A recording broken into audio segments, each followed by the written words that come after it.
ధాన్యం కొనుగోళ్లలో రాష్ట్ర ప్రభుత్వం పూర్తిగా విఫలమైందని మాజీ మంత్రి సింగిరెడ్డి నిరంజన్ రెడ్డి ఆరోపించారు. ప్రభుత్వానికి అవగాహన, చిత్తశుద్ది లేదన్న ఆయన యథేచ్ఛగా రైతులను దోపిడీ చేస్తున్నారని మండిపడ్డారు.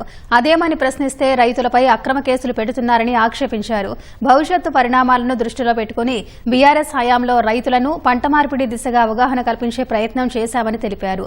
ఆయిల్ పామ్ సాగు గురించి కేంద్ర ప్రభుత్వానికి చెప్పినప్పటికీ దేశ విశాల ప్రయోజనాల కోసం ఆ దిశగా ఆలోచన చేయడం లేదని ఆక్షేపించారు. మన పౌరుల మీద మనమే యుద్దం చేసే ఆటవిక పద్ధతి సమంజసం కాదని ఆపరేషన్ కగార్ నిలిపి మావోయిస్టులతో చర్చలు జరపాలని డిమాండ్ చేశారు.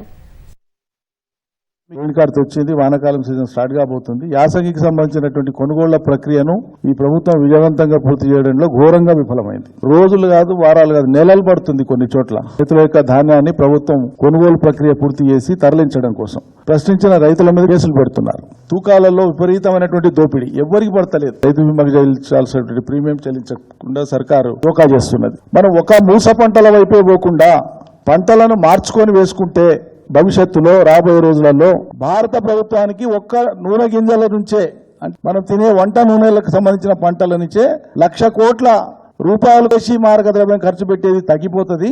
అందువల్ల దీన్ని పెంచండి అని చెప్పి విజ్ఞప్తి చేస్తాం. మరి కేంద్ర ప్రభుత్వం కూడా అవును ఇది కరెక్టే చేయాలంటుంది.